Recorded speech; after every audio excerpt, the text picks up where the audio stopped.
My friends, there are a million reasons why not, but there's one great reason why.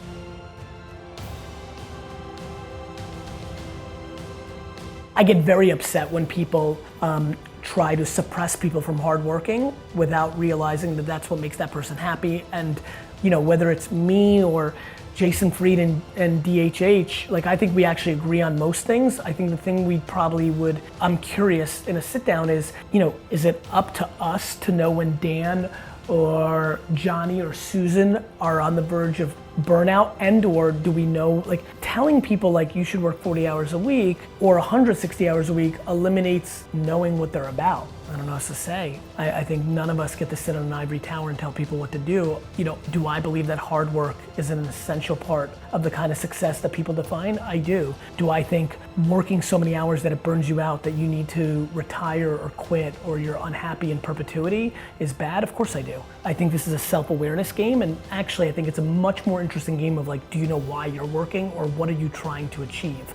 One of the best things that you can do on your path of success is to make sure that everything you do, you're 100% all in. Don't do anything 50% and never settle for second place, because you should always be striving to be the best every single day. You need to be working as hard as you possibly can for as long as you can, because when you get tired, it's okay to take a break and recharge, but then as soon as you're ready to go, firing on all cylinders again, that's when you need to start immediately, as soon as you can, because you don't want to waste any time. In order to do that, you're going to have to work as efficiently as possible. That means don't look at your phone while you're focusing on your dreams and your future. Your phone is such a big distraction in this world. And if you take 10, 15 minutes out of your day from not looking at your phone, imagine all the stuff that you could get done without your cell phone in your hand or in your pocket or constantly thinking about what's happening on social media. If you just eliminate all of that, even just looking at your phone 10 minutes a day, you can do that. You can handle it by putting all that extra time to your goals. You'll be able to see great improvement upon your life and your goals. Because once you get going, once you start attacking your dreams, you're going to be so excited and seeing progress and be super pumped that you now know it is possible to achieve your goals and your dreams, and you're going to want to do whatever you can to make that happen.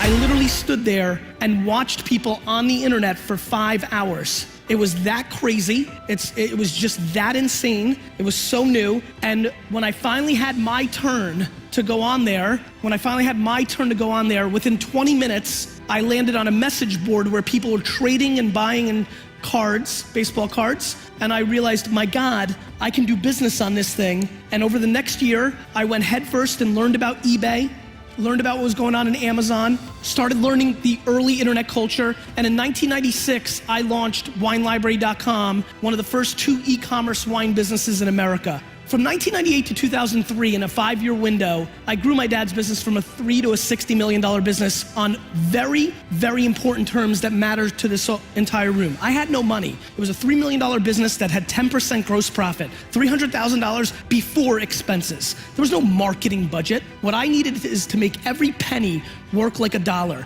There's a lot of research, and again, being an F student in science, like I really don't, it's not that I don't trust anything, it's that I know that I haven't put in the work to really know if I should quote things. So I kind of like just stay in my little lane, but there's a lot of push towards being a workaholic, and hard work is a learned behavior. I see it in my team. There's people that come into I've seen it in the thousands of employees I've had, which is the closer they are to the sun, the harder they work. And I'm like, aha. And so I definitely feel like I learned hard work by watching my parents. And so it's why I talk so much about hustle. I watch people give advice completely predicated on natural talent and DNA. And I'm like, look, like I get it. Like I can throw a football every day for 9 hours a day. I'm just not physically built to be competitive at the highest levels. So yeah, I do think, if anybody watching right now, if there's anything they take away, it's like, look, like you're gonna only be so pretty, you're only gonna be so smart, there's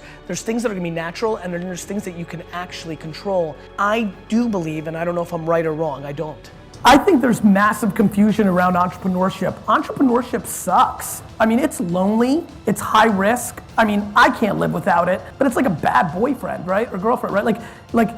There's a ton of bad days being an entrepreneur. Not to mention 98% of entrepreneurial ventures are gonna fail. So there's gonna be a really bad day in your future. For me, I think this is a very personal question. I think it's how you're wired. I'm so all in entrepreneur, I prefer the pain. I think one of the reasons I love the Jets so much is because they bring me so much pain.